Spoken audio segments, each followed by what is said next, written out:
Halo semuanya, kembali lagi dalam podcast Ganesha.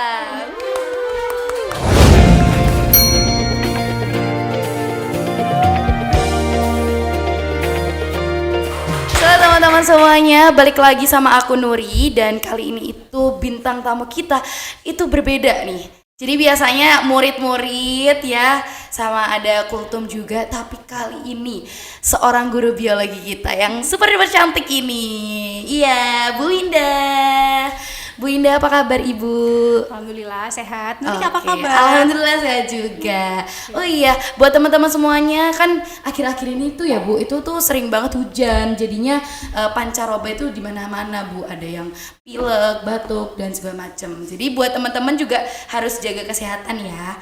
Ngomong-ngomong soal hujan nih Bu, dia tuh nggak cuma bikin penyakit aja Bu, tapi juga ada yang dari bikin banjir juga, banyak juga. Dan lagi tren kayaknya Bu, kayak banjir itu di mana-mana soalnya udah pada muncul-muncul banjir. Dan nggak cuma semata kaki, tapi dia udah tingginya tuh sedengkul gitu Bu. Iya bener ya, kayak yang di Sumatera itu ya. Nuri, Betul, ya? Sumatera. Terakhir kali Sumatera itu banjir paling besar lah, bencana, bisa disebut bencana nasional lah ya Bu ya. Iya, betul. Jadi emang sepakat sih sama Nuri ya. Jadi mungkin ini relate sama bahasan di materi saya di kelas 10 ya tentang ekosistem. Di mana di sana itu ada bahasan mengenai daur biogeokimia. Salah satunya adalah siklus air gitu. Nah, jadi mungkin siklus air itu sebenarnya sudah banyak yang tahu ya anak-anak ya, gimana air itu berputar gitu ya. Perputarannya kan diawali dari yang awalnya itu air dari laut, kemudian Betul, air Bu. dari sungai yang akan bermuara di laut itu nanti akan mengalami yang namanya evaporasi. Ya Nuri ya, evaporasi Apa itu, atau Bu? penguapan. Oh, Betul. penguapan. Ya, jadi ada cahaya matahari, kemudian nanti air yang ada di laut tadi itu akan mengalami evaporasi Nuri. Menguap berarti kan dia ke atas, Ke atas ya. naik ya. Kemudian titik-titik air yang tadi menguap itu nanti akan berkondensasi. Tuh, jadi berkumpul menjadi semacam kayak kumpulan awan-awan gitu. Oke. Nah, selanjutnya nanti kan awan-awan tadi itu ketika dia itu sudah terisi atau istilahnya terkumpul banyak air di sana, maka nanti akan turun hujan. Namanya istilahnya kalau di biologi ataupun di geografi mungkin sama ya, itu adalah presipitasi. Jadi turunnya air hujan itu namanya presipitasi. Baru nanti diikuti oleh karena ada presipitasi, maka turunnya air hujan, maka selanjutnya adalah infiltrasi, masuknya air ke dalam tanah. Gitu. Air ke tanah. Nah, tadi yang Nuri bahas mengenai banjir itu, kenapa sih kok ada banjir? Ya tadi Iya, itu gimana Nuri. tuh Bu? Nah, karena ketika infiltrasi nggak ada tanaman yang mengikat air tadi itu, gitu. Makanya ya. penting banget nih kita menjaga hutan ya Nuri ya, karena sebenarnya kan pohon-pohon yang ada di hutan itu kan memiliki akar yang sifatnya dia itu kayak menahan air gitu. Betul. Nah, ketika infiltrasi tadi itu, ketika air hujan jatuh ke bawah, kemudian dia itu terserap dalam tanah infiltrasi, maka ketika ada hutan, ketika ada tanaman, ada pohon-pohon besar di sana, itu sebenarnya dia mengikat air hujan tadi itu agar tidak terjadi banjir gitu. Betul. Nah, masalahnya ketika hutan itu ditebang, dibabat habis nih ya gitu sama manusia-manusia yang tidak bertanggung jawab gitu ya akhirnya ya. Jadi kan akhirnya hutannya gundul gitu. Nah, nggak ada lagi tuh yang bisa mengikat air hujan tadi itu. Akhirnya timbullah banjir gitu. Seperti itu. Tapi Bu ya, untuk banjir sendiri ini ngomongin tentang hutan lagi ya Bu ya. Ada nggak sih kriteria khusus untuk pohon yang bisa menampung air itu tadi itu Bu? Betul banget. Ada, tentu aja ada. Tentu saja pohon-pohon yang dipakai untuk istilahnya bukan pohon-pohon yang istilahnya bisa menyerap air dengan maksimal adalah pohon-pohon yang punya perakaran dalam gitu. Jadi perakarannya itu harus dalam. Berarti pohon-pohon besar yang sifatnya kayak dikotil gitu Nuri gitu. Oke. Jadi kayak dia itu bisa menyerap air dengan maksimal, bisa menahan air dengan maksimal karena dia punya perakaran yang dalam. Kemudian biasanya pohon-pohon tipe itu dia punya serasah yang banyak gitu sehingga dapat menyerap air lebih maksimal. Itu ya Bu ya, berarti ada kriteria khusus mengenai pohon-pohon itu agar meminimalisir banjir. Nah, tapi gimana Bu kalau misalkan pohonnya itu contohnya nih nggak kayak pohon yang Ibu sebutin tadi. Contohnya tuh sawit. Gimana tuh Bu? Nah, ini menarik ya Nuri ya Iya. pertanyaannya. Jadi kenapa sih sawit itu kok termasuk kriteria pohon yang kurang Sulit bagus gitu ya, untuk kurang baik menahan dalam menahan air air. itu. Kenapa?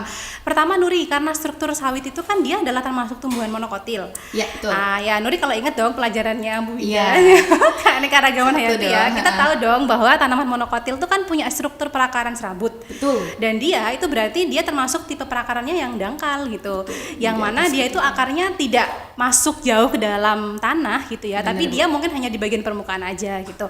Nah, karena dia punya struktur perakaran yang seperti itu, struktur perakarannya tadi serabut tadi dan juga dangkal, maka tentu saja dia itu akan sangat sulit untuk menahan air gitu. Makanya sebenarnya pilihan pohon sawit ya untuk kalau kita bilang istilahnya untuk bisa menahan air ya jelas itu bukan pilihan yang baik seperti itu. Jadi sebenarnya kita memang tidak seharusnya menebang hutan kemudian menggantinya dengan pohon sawit, karena menurut Bu Winda itu masih lebih banyak lebih banyak hal buruknya gitu dibandingkan dengan hal baiknya. Mungkin kita mendapatkan hal baik karena kan pohon sawit kan memberikan kita bahan baku, betul, bahan baku untuk pembuatan minyak dan sebagainya. Tapi kita juga perlu memilah lagi ya Nuri, karena ini kan kita ngomonginnya kan jangka panjang, betul, gitu, jangka panjang. Ya, Bu, ya. Betul. Jadi gimana? Apakah dengan kita menanam sawit itu apakah bisa berdampak sama lingkungan atau tidak gitu. Jadi mungkin perlu dipilah-pilah gitu. Area-area mana yang mungkin ditanami sawit dan juga area-area hutan mana yang mungkin sebaiknya tidak ditebang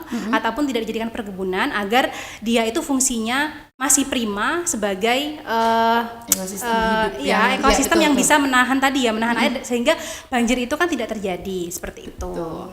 Selain itu juga pastinya harus dibutuhkan kesadaran masyarakat, Bu. Nggak cuma ya kalau misalkan kita apa-apa semuanya diarahin ke ekosistemnya, kalau misalkan sumber daya manusianya belum ditambahkan juga sama aja kan, Bu ya. Nah, salah satu yang masih menjadi masalah bagi Indonesia saat ini tuh sampah plastik, Bu.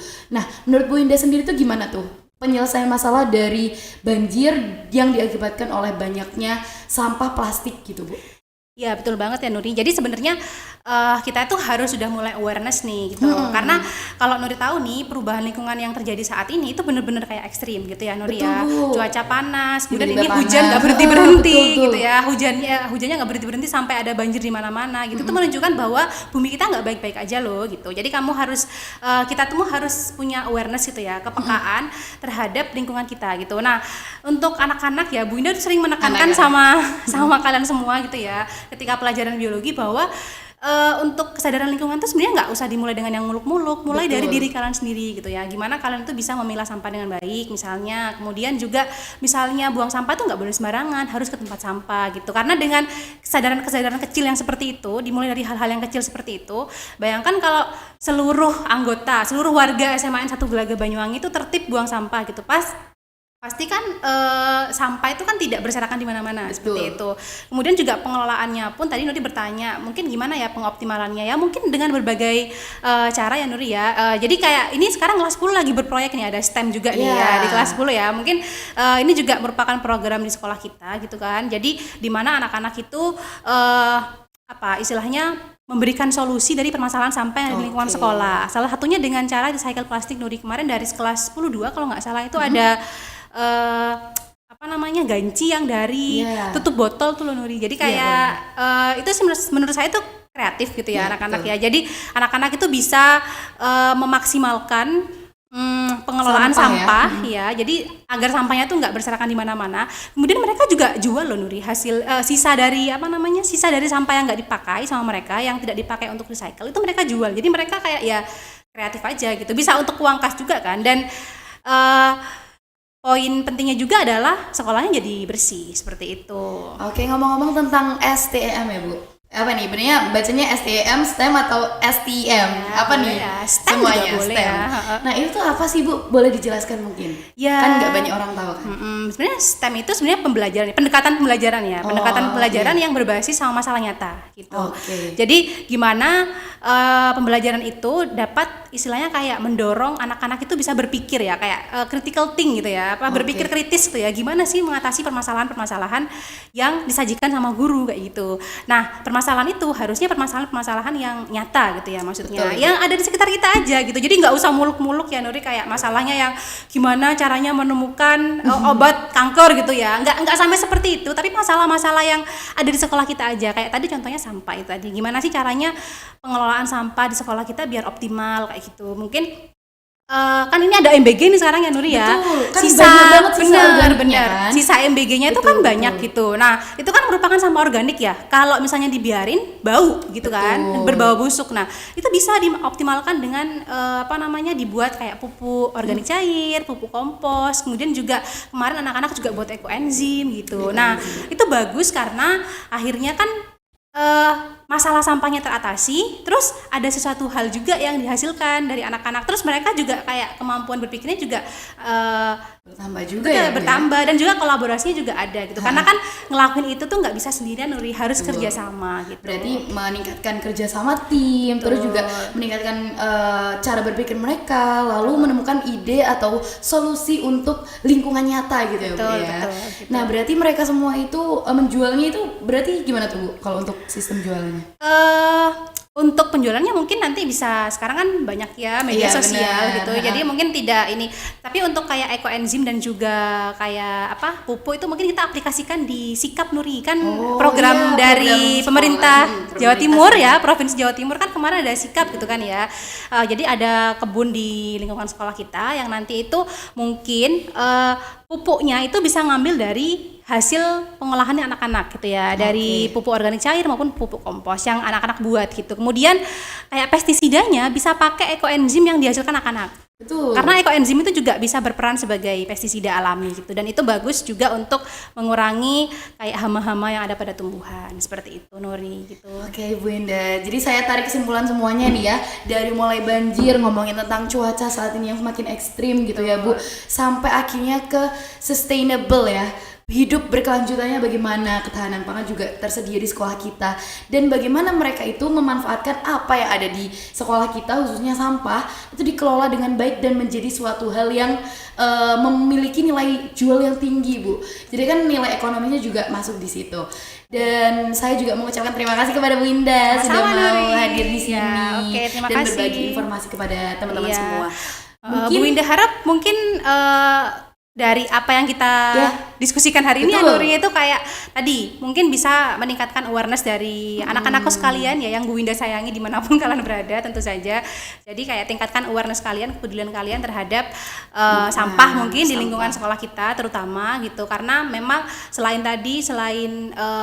pohon yang ditebang juga sampah itu juga menjadi salah satu penyebab banjir gitu anak-anak, karena kalau misalnya sampahnya berserakan dia akan menghalangi itu ya saluran air gitu, dan akhirnya meluap gitu, terjadi banjir juga gitu. Jadi kayak ya tingkatkan kepekaan kalian, karena kalau bukan kita siapa lagi, masa kita nunggu buminya hancur berantakan dulu gitu. Nah itu udah terlambat banget gitu sekarang. Jadi kalau misalnya kita mau bertindak ya sekarang ini saatnya gitu, jadi nggak boleh nunggu lama-lama lagi. Oke, itu ya teman-teman semuanya, tolong diingat, dicatat dan juga diperlakukan juga, jangan cuma dicatat sama iya aja gitu. Betul. Ya.